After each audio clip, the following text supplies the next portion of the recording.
What is good with y'all, SGG gang? It's your boy SmooveGotGame, aka Gene Smooth, back with another Detroit Tigers rebuild episode. Today we're going to be getting straight into the draft. I know y'all see it right there. Draft is in one day, so it's gonna be a big time draft episode where we also go ahead and get through a majority of the season, and as well as going and checking out some of our possible potential September call-ups, as well as just different people and prospects that we'll be excited for the future. So if you guys are ready for it, leave a like, comment down below what you guys are thinking of the series, any feedback that you guys want to give, just chopping it up with your boy down below. All is much appreciated because it'll help push it out to more people. And subscribe if you're brand new to the family, man. It means the world to me that you guys are enjoying the series and I get to keep making more of these for you.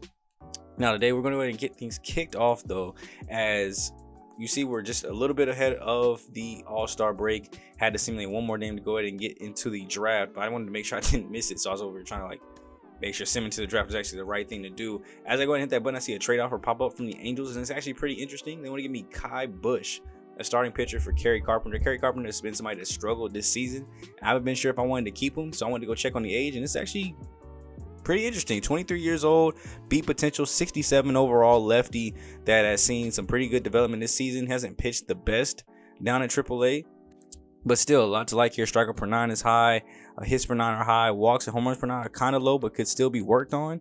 And with us looking at starting pitching in this draft, it's like, do I go ahead and take the 23-year-old because that will open up something else I can do, get rid of a little bit of depth here in the outfield so I can bring somebody in. The only reason I kind of don't want to do that is because I don't know what I'm about to draft right now. I don't know if it's going to be a good prospect, a bad prospect. I'm hoping I did my due diligence. I'm about to pick somebody good here to keep that depth up, to which case I may end up coming back and making that trade, but at least for right now, I'll go ahead and decline that. And we go ahead and go into the 2023 draft. So you see this new draft screen. You can see all the people that we have scouted at this point. You see we have picks number 3, 36, 44, and 81, 111, 144, 141, and 171. And I'm trying to figure out what to do with that first pick. You see Morris Jones here is first on my board, 33rd overall, but I don't know if I want to wait back on that. He's got great contact, good vision. His discipline is going to be good. This arm strength and defense is going to be above average, well above average on the arm strength and arm accuracy from right fielder. I could love that. Now also here, Riley Versus, starting pitcher, potential for an A potential prospect here at 20 years old. He's got a lot of interest in this already. The stamina is going to be high. Hits for 9, strikeouts for 9 are going to be high. Pitch velocity has a chance to be at 99. But also we have number 3 on our board, Fernando Rosario, who's also got a potential at A potential, 59 to 72 overall at 19 years old. So we've got different options in the outfield that we can even go with. Even our 4th selection here, Brian Andino, even though he's number 1 on the MLB board, he's also an option that we could possibly take at 3 because you don't know how the board will fall. I'm also looking at my mid-round picks. Could I, if I don't go starting pitcher first, come back for somebody like Leo Franco? Good stamina, good hit per 9. Or do I go infield, Richard Aldine, who's also got some pretty good attributes here, and I'm putting them all on my board so that way I can at least know what I'm doing for at least the first 3 selections. The first 3 are really what I'm worried about. The ones after that are complete guesses, but hopefully I did good enough scouting that my 2 first-round picks and my second-round pick can be game changers or life changers for us. Now you see on my board, there goes my top 3 picks, Jones, Versus, and Rosario. We also got Brian Andino, Cole Feliciano late, Leo Franco late. But I'm thinking here with my first pick, as long as he's still on the board, Maurice Jones, although I'm going back and forth between starting pitcher and an outfielder, because you've seen the depth that both are actually pretty good. If I can get somebody that's a game changer in the right field where we actually don't have anybody above a B potential, that could be promising. I can maybe trade one of our other outfielders to make room for him and get another maybe arm in the bullpen or another infield prospect. So this time around, you're going to see a lot of outfielders and pitchers on my draft board here. Couple of infielders making crack the list, but if you know me, my draft boards don't be huge. I don't have like a 50-player draft board. I got enough people to kind of do like 10 or 15 just for these first 3 picks. Now you see here the first 6 picks apparently go through a lottery system, so if you did not qualify for last year's postseason, then you get put into a lottery for the top 6 picks. You see we luckily got number 3. It'll be the Pirates and Nationals right above us, followed by the Rangers, Twins, and Athletics. Throughout the draft, everybody's got a 10-second timer except for us. We will have 4 minutes to go to consider our picks, which is going to be huge, considering it's going to be at least a lot of thinking through these first 2, if not 3 picks. Like I said, the rest after that should be pretty simple and easy for us. But we will be able to simulate through picks. You can't sim to the next pick, unfortunately, which I found out later. You can only sim directly to our pick or the end one. And there's this cool presentation on these first 3 picks. So with number 1 overall pick, the Pittsburgh Pirates go ahead and select Riley Verez. Number 2 on our board, he's a great prospect at 20 years old. Definitely going to be somebody that could be a game changer as a starting pitcher. Probably has A potential, but that makes our decision easier. We know we have to go after Morris as long as he's not the number 2 pick to the Washington Nationals, which is, I wish their faces were easy to tell, Fernando Rosario, the center fielder. We were also thinking about number 3 on our board. So 2 and 3 on our board are off, which I think makes it pretty easy on who I'm about to go with for my pick at 82 to 95 potential. That was a great prospect. But as you can see, I mean, my only 2 options are Morris and Adinho. I have great center fielder with Riley Green already there. Let's go ahead and finish out the rest of my outfield and go ahead and go with Morris Jones, right fielder. Coming up, that's going to hopefully make a huge splash. A good chance here for A potential, 82 to 97, 56 to 71 overall range, 18 years old. So he's got plenty of time to grow that up, even if he is in the 50s. But I'd imagine he'll probably be somewhere around 60. And we're just hoping for that A potential and not just B. Now, with that being said, though, now it becomes a waiting game because, like I said, you can't just skip to the next pick. I was trying to look around for the button, trying to see if there was anything I could do. You see Brian Adinho goes up next, number 4 to the Texans, or to the Texas Rangers. And here's where I'm kind of learning, like, oh, dang, so I got to just skip to my pick. Well, I wanted to watch and make sure nobody else from my board came off so I knew what I was doing, rather than skip to my pick and waste 4 minutes trying to refigure out who's gone where and what the next move is. So I kind of watch it here for a little bit. And obviously, I won't let you guys watch it. We'll kind of simulate forward, and I'll recap some picks for you guys as they come off the board. You see Marco Torres goes there. Michael Wilga, second baseman I was looking at, goes to the Reds. But right now, my top option with Cole Feliciano is still there. Dang, there he goes, man. Number 12 to the Arizona Diamondbacks. Starting pitcher Cole Feliciano is off the board.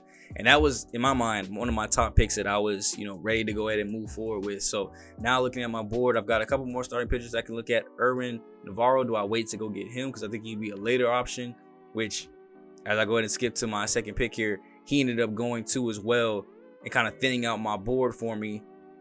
Julio Chavez goes as well to knock off one more player. So now we're down to 3 people on my draft board, but I am still able to go ahead and get my guy, which actually I was favoring over everybody but Feliciano anyway. Leo Franco, 7th on our draft board, has a chance to get A potential. Probably will most likely be around B with that wide of a range, but could still be somebody that comes in and be a big part of our starting pitcher rotation, which now we've got 3 guys that I can really kind of rely on with Casey Maez and his name escapes me right now. Double A Jackson Joe. I think that's his name.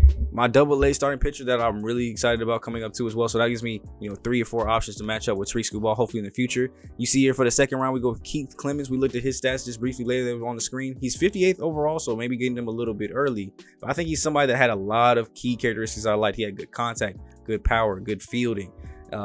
Somebody that honestly might come up and be MLB ready right now. Like a lot of his stuff were close to his future ratings. Now here in the 3rd round, obviously everybody from my board has been completely wiped out. So now it's just a matter of, okay, how many of the top 100 prospects do I have scouted? A decent amount. What positions of need do I still think that we need to go at least try to get somebody that could potentially be there? And one I'm looking at here is 3rd base, Oswaldo Bisicano. I mean, he had pretty good ratings there, and he's the highest on our board and the MLB board out of all these 3rd basemen that are here. Because I went over to I went off my scouted list.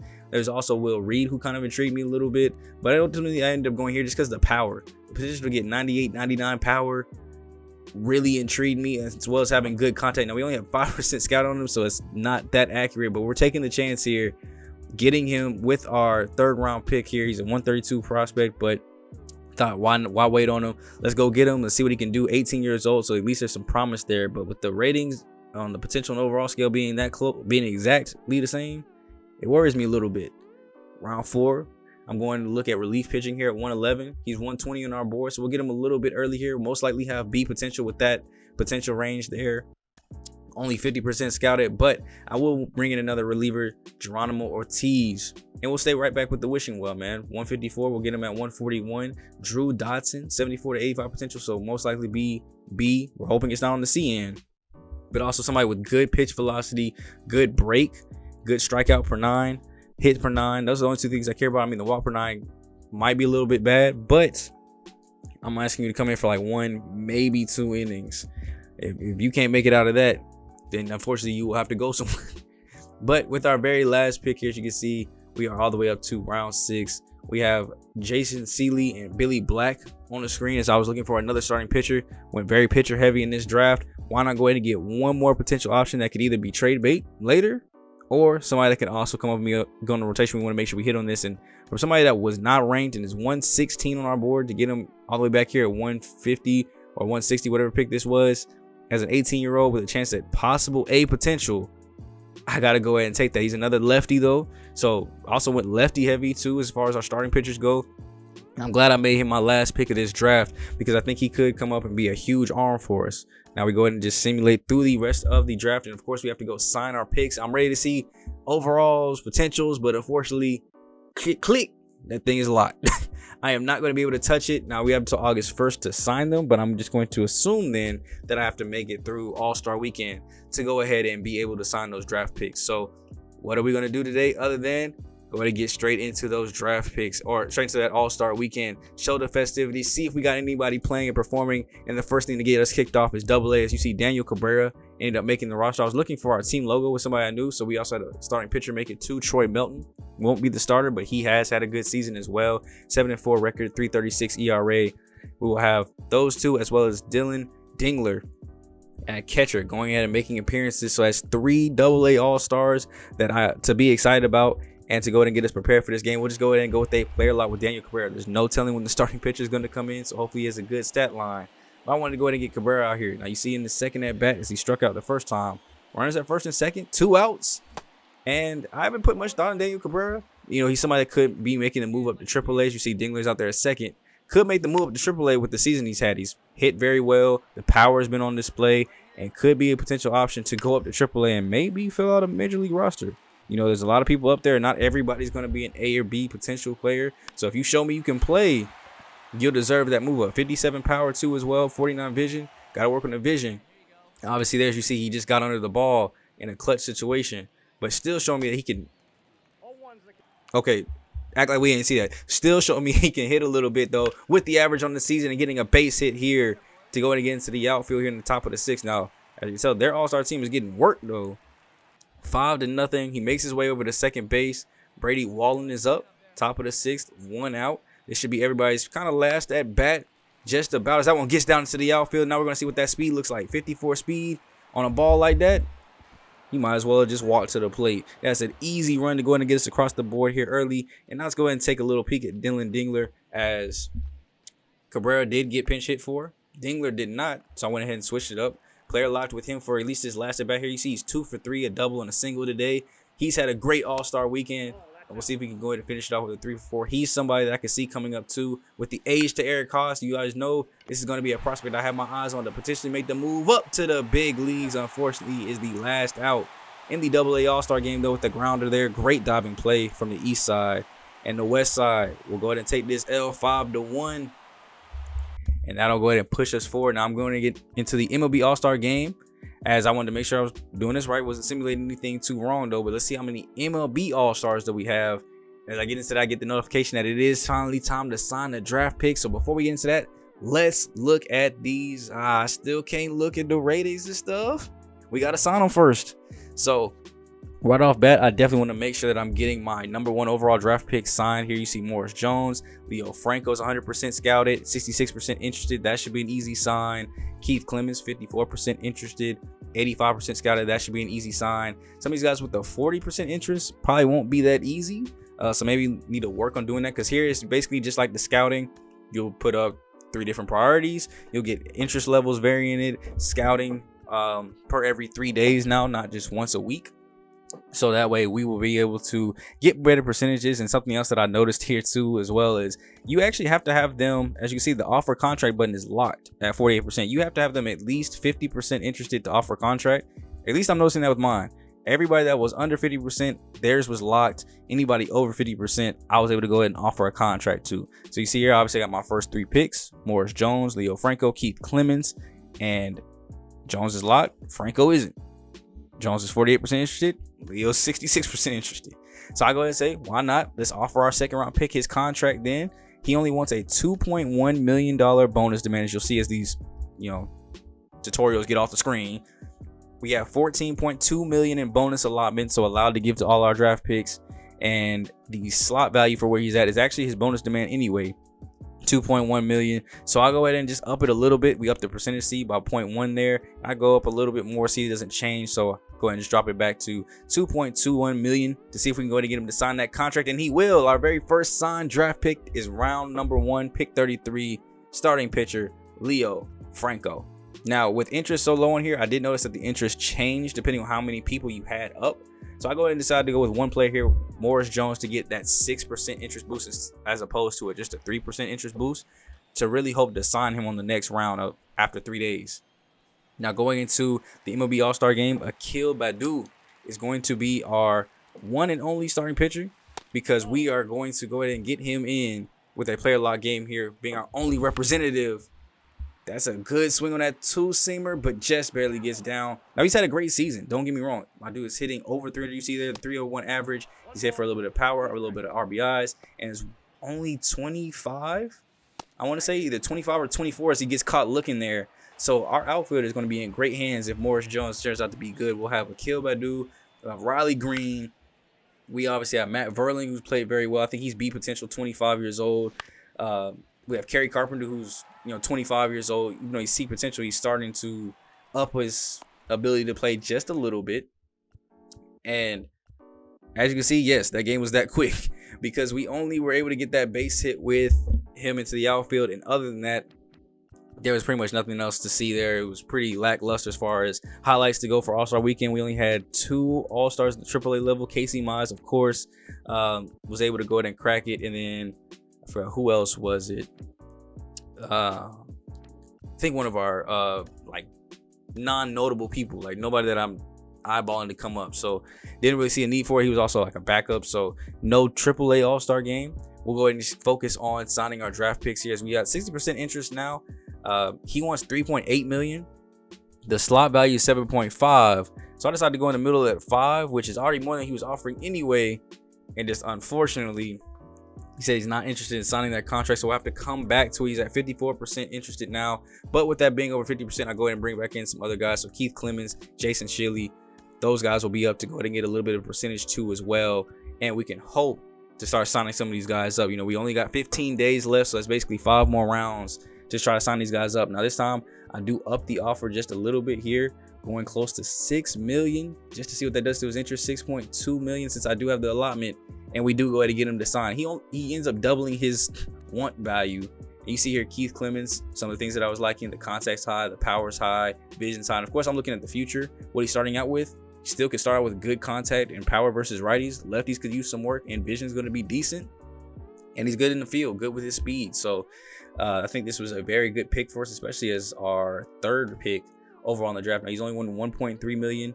The allotment for his position is 1.7. So I go ahead and try to meet it in the middle at 1.4. We signed him too, as well as 3 of our 7 draft picks signed up. We still got a couple ways to go here. As you see, Geronimo Ortiz, he's at 68% interest. Jude Dotson's at 61%. Shilley's still at 45, so we still got to give him some time to go ahead and grow that interest to where we can unlock his contract. But our relief pitchers are looking good here. Velo, pitch break, pitch speed, everything is looking okay. As we go ahead and see here, we are going to get Geronimo Ortiz to sign. Oh, no. He has 69% interest. I don't know how I fumbled that bag still. So I'm going to take him off just to get somebody else up with some lower interest too, to get them up. Now you see his interest shot up to 73 when we upped his money a little bit.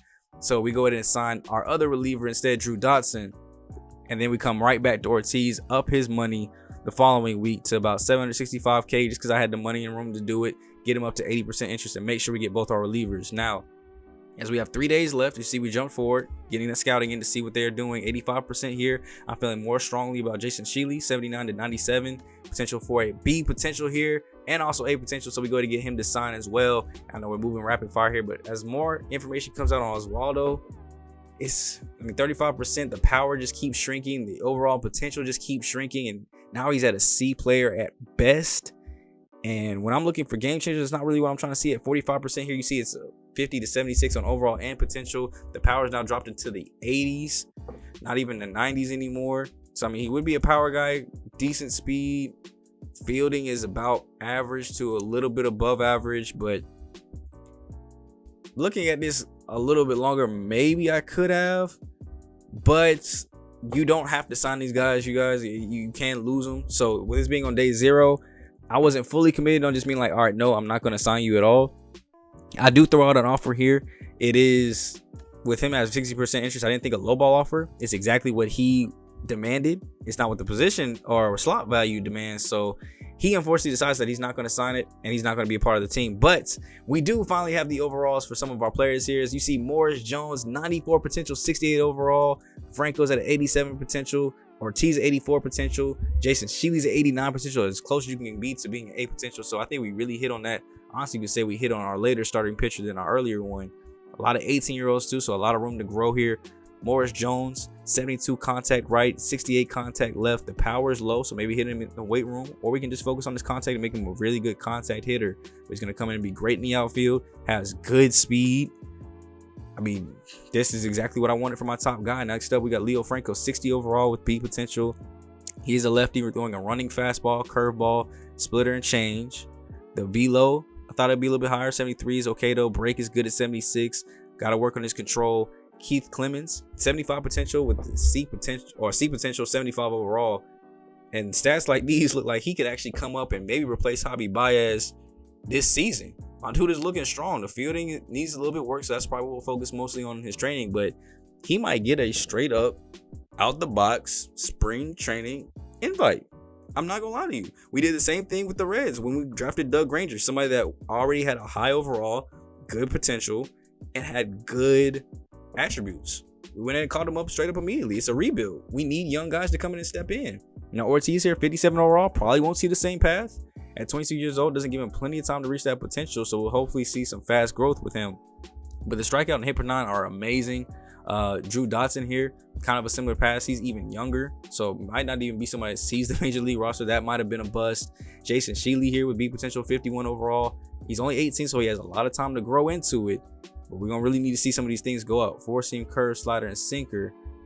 With velo only at about 73. So here I go look at our roster, and I'm really looking at Javi Baez like, you're 30, 76 C potential. That dude is basically right on his heels. He's a 75. He's better than Nick Manton, who we have up at the show, hitting 246 right now. So I think Keith Clemens will definitely get a spring training invite. And with that being said, let's go ahead and get to September call-up time. So I'm going to be simulating a lot here. You see Matt Berling is eligible to be reactivated, which I go ahead and do because he only has 1 to 2 weeks, and I'm not putting him on a 60-day DL for that. We got a game here against Tampa.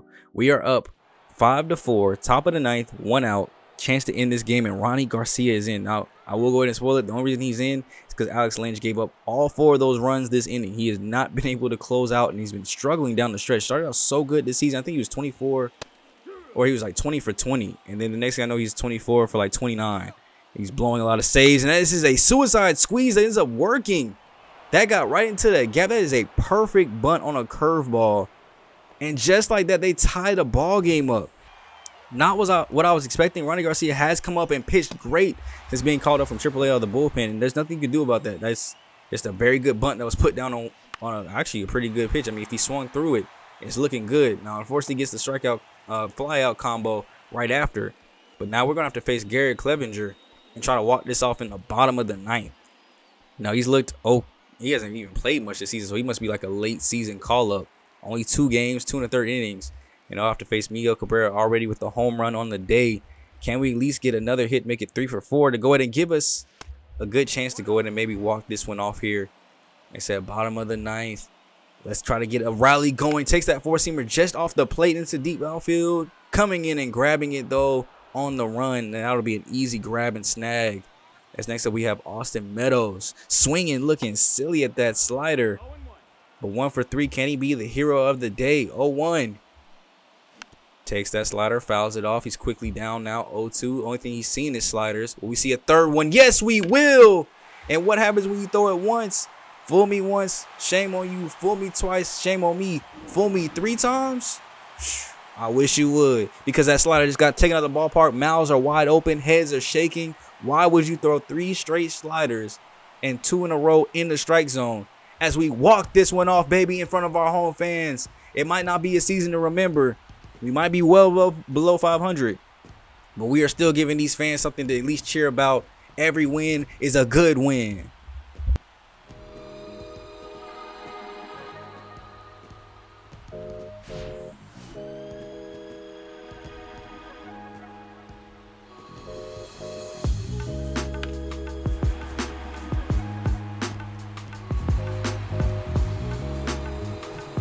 And with that being said, man, I mean, we did pretty good here today. 13 hits, only 6 runs. Green's 5th home run, Cabrera's 10th, and Meadows is 16th with 2 more RBIs, getting him up to 42. But you see Green up there, 2 RBIs, getting him up to 44. He's pitched pretty good too. But Turnbull, great outing, just terrible bullpen work. You saw Lange give up 4 there. And as you can see, you know, with Matt Verling finally officially coming back from injury, now this is where the problem comes in. Riley Green has played pretty well. He's got great development being in the starting lineup. He's up to a 70 overall now. I think he was at a 67 when we started the series. Akil Baddoo has been playing great. And Austin Meadows, who just hit the walk-off run, has been showing pretty much our only power here besides Eric Haas. So I ended up going with Riley Green onto the bench. But this could be a situation where maybe Cesar Hernandez comes out of the DH role and Green gets the hit again. I don't know. But things are looking pretty tricky for our lineup. And things are also looking pretty tricky for our pitching rotation. You see here, Eduardo Rodriguez, 6.08 ERA, 127 in the 3rd innings, has not looked good all season. I wanted to get a player lock game with him as we're looking at getting close to September call-up time. Casey Mize has been pitching great down there. It might be somebody that I bring up. And I'm not saying I'm going to move him immediately to the starting rotation, but Matthew Boyd, Casey Mize, there's some other AAA guys that are doing good at starting pitchers. They might be seeing their opportunity here soon if some people don't start getting their act together. Matt Manning has struggled this season. Eduardo Rodriguez has looked the worst, though. He has not looked pretty good all day with 1 out. Gets a lucky line drive to go to Miguel Cabrera, and they get the double play off of it, tagging the bag and tagging the runner just to make sure as they're able to go ahead and get out of the inning. Luckily, after giving that 1 out double up with the double play, now we come back the next inning, still barely hitting his spots with his pitches, and then slows down at the bag, allowing a base hit here to start out another inning. And that was one of the things that I saw all throughout this start. He wasn't really locating. See where this 4-seamer is supposed to be? Look where it ends up. Way too much of the plate. That is a base hit into the outfield to go ahead and move the runners to first and second. Still no outs. Jeremy Pena, look where we want this pitch. Low and inside. What does it do? Go low and outside. Sinker. Next up, we come back with the cutter. We want this one. Okay, let's try to get this low and inside. 1-2. Still catching. Got him to swing and miss, thankfully, but that was right over the middle. Could have easily been an RBI, 2 RBI double. And then here we get a line drive out there. I saw the first flick of the hand, but that was just for the catch. He is safe at the bag, so no lucky double play this time. We'll have to go up against Cal Riley. Let's get this cutter low and in on the feet again. And look at that. Now, I'm in slider, not cutter, my fault, but just not locating. He can't even locate the 4-seamer. Want this one low.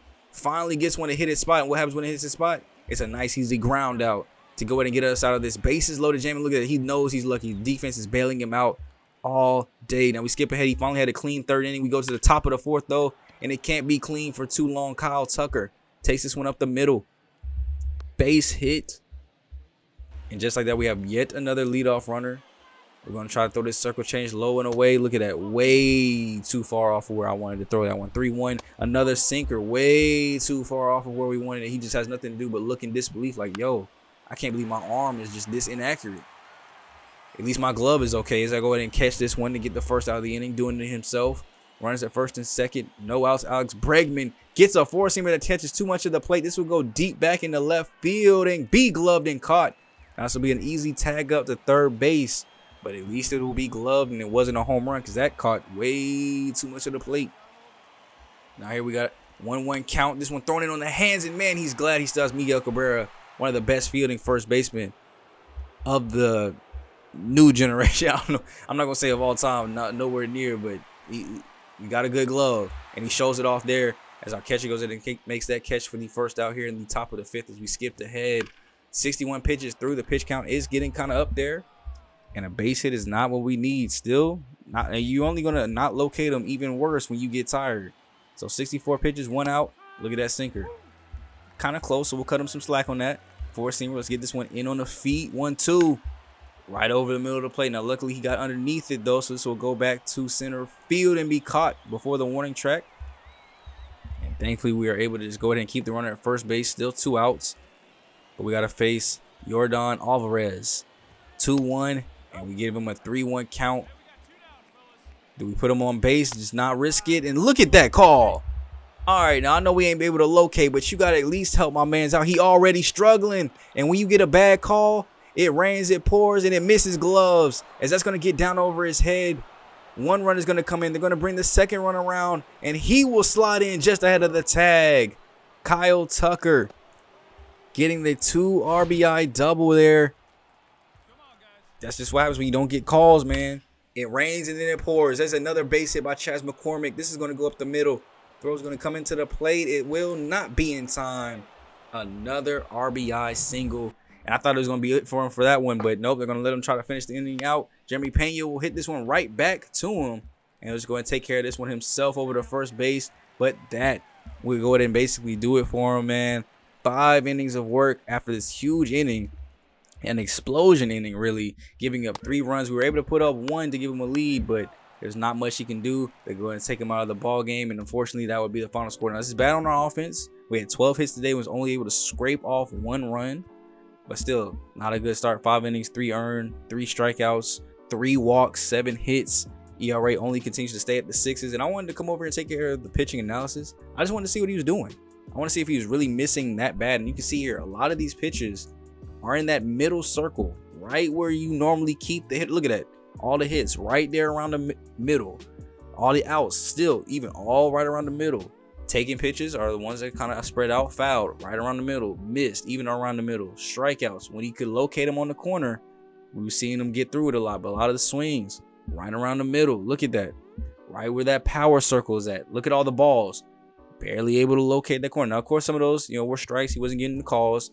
The chases were when he was able to get him off the plate, but fly ball outs, line drive outs, ground ball outs are right where you keep the PCI to go ahead and crush the pitch. So now I'm looking at my rotation. I'm looking at my bullpen too, because Jason Foley has looked pretty bad this season too. I'm looking for different ways that I can bring people up and potentially at least get a look at some guys before we're going into spring training, because this can go ahead and help us out with figuring out who is going to basically stay up on the roster, who I don't even have to think about. But spring training will give us a lot of insight on some of these younger guys. See, Will Vest is still struggling down there in AAA. Might even have to go down to AA. But Zach Logue, Ashton Godot, those guys are killing it right now. I mean, low overalls, but they're killing it at the AAA level. And has me thinking, like, maybe they need to come up.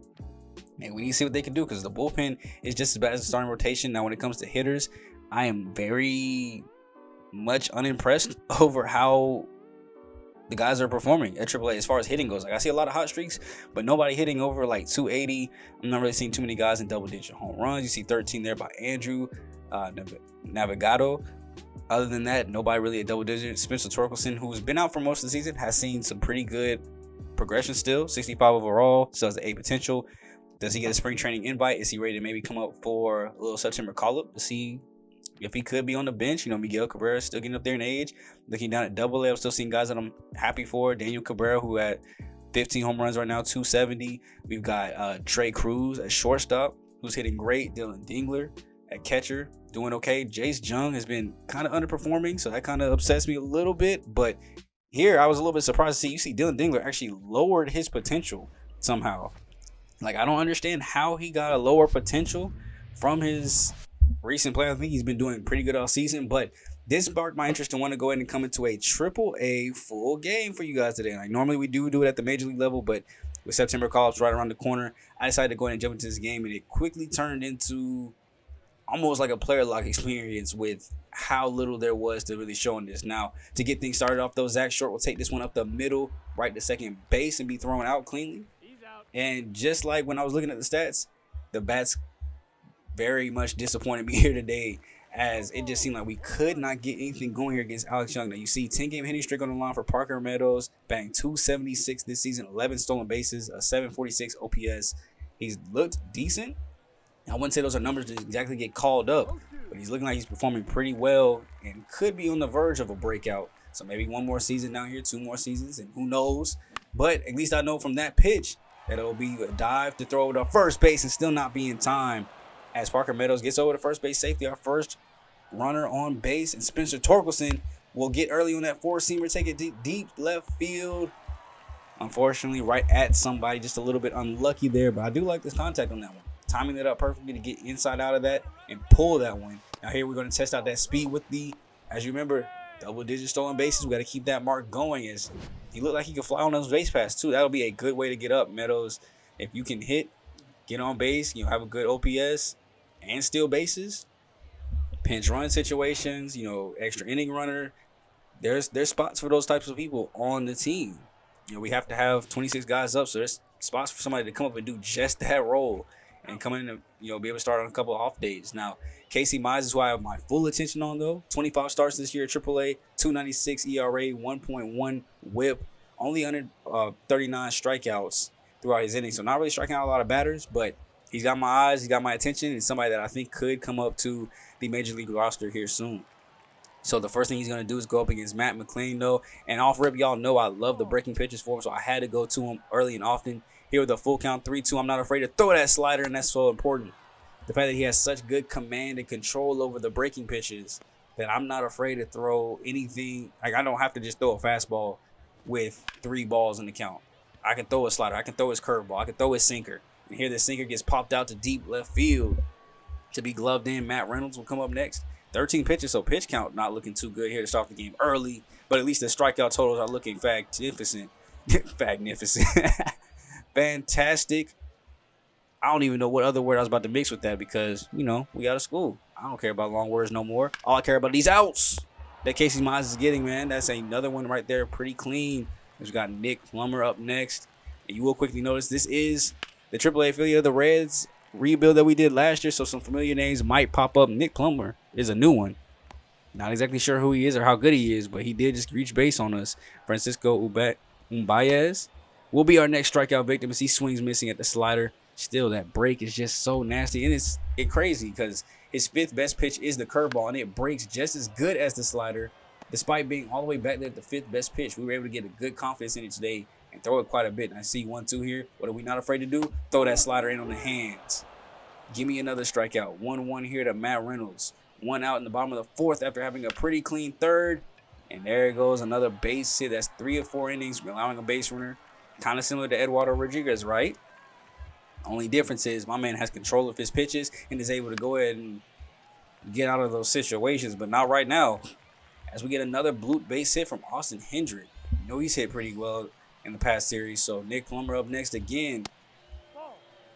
He's batting .216 with runners in scoring position, and we have to look to shut him down here. 1 out, a ground ball will be perfect on 2-0, and it will be to Navigado, but silly mistakes here. I forgot that it was only 1 out through the first base. Missed out on the double play, so a possible chance to score a run here. Can Casey Mize make me right and get me out of this? 1-2. I'm looking to throw that slider low and away. Not going to give me the call. So I was completely shocked. He wanted the splitter. I said, heck no. We're throwing that slider. Same location, same spot. Get him off the plate.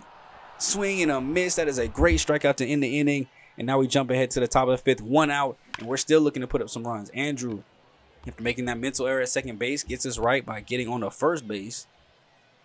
Getting on our second hit of the game here. Andy Ibanez. 1-0. Gets a curveball to hit. Gets this one in past the first baseman. It'll get to the outfield. First and second now, as we have a great chance here to go ahead and make something happen. Only 1 out, so we could possibly get a run in here from Steele. Walker taking this cutter deep. Center field. He'll go ahead and settle underneath it. But a great tag situation here as the throw is going to come into third base. Right on the money, just not in time. And now we need a clutch hit from Andrew Knight. 0 for 1 on the day. 0 for 4 in the last game with 2 strikeouts, but all we need is just 1 base hit. Can you stop being cold? He's 0 for his last 5. Break that streak right here and get a hit. 1-0. Takes the sinker, gets it into the outfield, perfectly timed up, and that'll be a base runner that's going to come around. We have a 1-0 lead now off of Alex Young. Still, pitch count is very low for him as we've been seeing a lot of stuff early. That's another first pitch hit from Zach Short. Unfortunately, hit a little too hard. So we'll still have to keep bases loaded here. No extra runner coming in. 1-2 to Parker Meadows. Swings and misses through the 12-6. We'll have to take things to bottom of the 6th. Casey Mize still in the game. Worked his pitch count down a little bit. Still getting those strikeouts, though. That's another slider looking nasty. That's 8 so far for him through 5 and a third innings. How high will he go today? It's looking like a very high strikeout output game. And as long as he still looks pretty good, he might be able to go deep into this one. But this is going to get down the line. Going back up against the wall. Nevin's going to come in, throwing, coming to the cutoff man. Nice little 1-out double for the Louisville Bats. Mize has been in a lot of trouble, though, this game, so can he get out of it? He'll go ahead and get a nice, easy fly out here to Meadows. Not deep enough to go and try to advance the runner. Might have been able to make it, though. The throw was offline. Now you got 1-2. Austin Hendricks, you know what we're looking to throw. That slider in on the feet. Not able to get the strikeout, but this is go weakly over to short. And short makes the play at short for the out, man. We're going to move on to the top of the 7th. Still looking to see if we can get a little bit more runs, a little bit more run support, but the bats were just cold. You see Alex Young still in the game, only 54 pitches here through 6 innings, and make that 6 1/3. This one's grounded over the shortstop for a nice easy play there. And next up we have Andy Ibanez. 1 for 2 on the day. Can he get another hit? Chops this one on the ground. Diving play. He's able to stop it. Gets up, throws over to first base, not in time. There we go.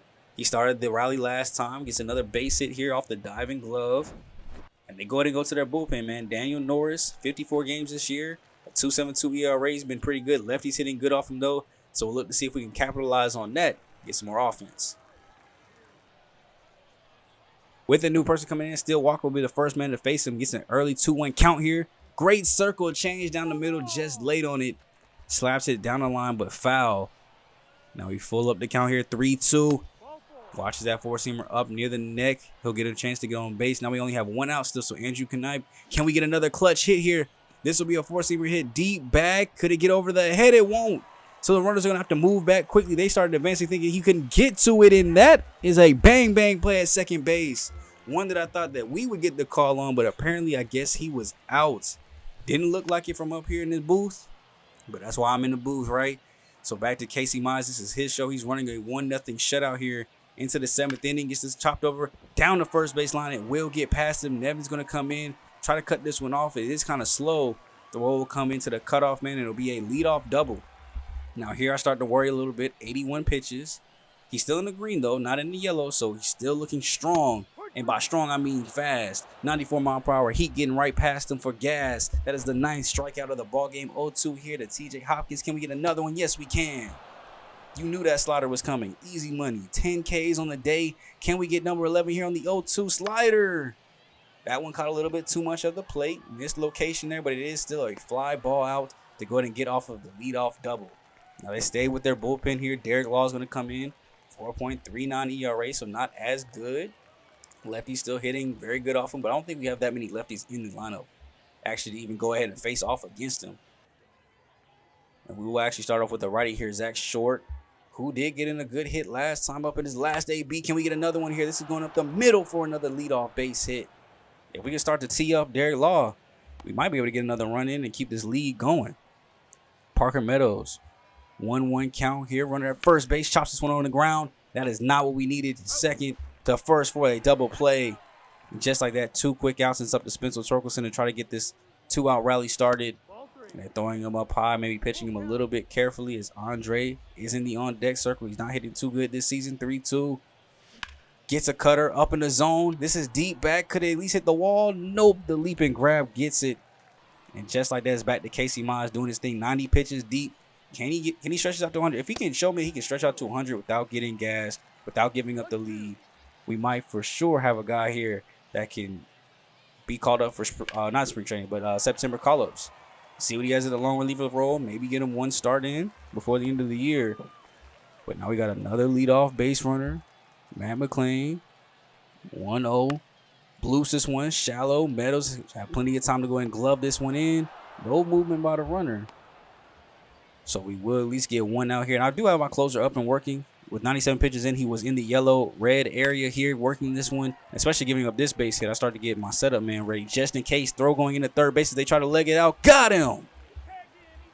Great throw from my right fielder as we're able to go ahead and make that play happen. You see him raising his hand in the air. If you look at the replay on this, nice solid hit, but hit a little bit too hard as he comes up firing. I think even before he even left second base and got him out by a mile, sliding into the glove.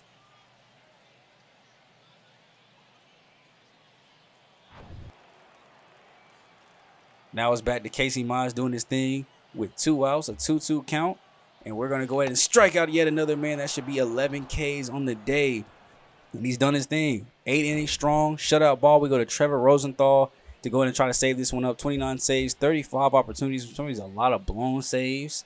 I mean, we're not seeing much different at the major league level either. Maybe closing pitcher should be on our eyes for maybe next year's scouting. Who knows? But he will have to face 4, 5, and 6 to get us out of this 2-2 count here. Watches this one on the edge, trying to work the outside part of the plate. It's full, and that one bounces to the plate. That'll be an easy leadoff base runner on the walk. Can we get a double play of our own, get a little bit of magic of our own to keep this game moving? This will go over to short. He'll go over to second base with it. Over to first. Bang, bang, double play. And just like that, it's 2 outs. And Francisco Ubaez. Look, I ain't here to pronounce their team's name right. I'm here to get these outs going as we get this pop-up.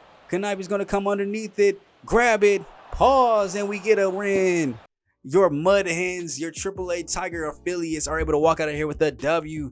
Hope you guys did enjoy a little bit of the minor league gameplay. Like I said, the bats were cold. They very much disappointed me, man. I thought we'd see at least a little bit better of a game here against minor league pitching, but was not able to get anything going. But Casey Mize, brilliant. 13-5 record now in the season. Lowered that ERA even more and almost would have had a shutout, honestly, if maybe he didn't get so many strikeouts. But we were able to walk out of here. 7 hits on both sides. Only ours actually affected in 2-way run.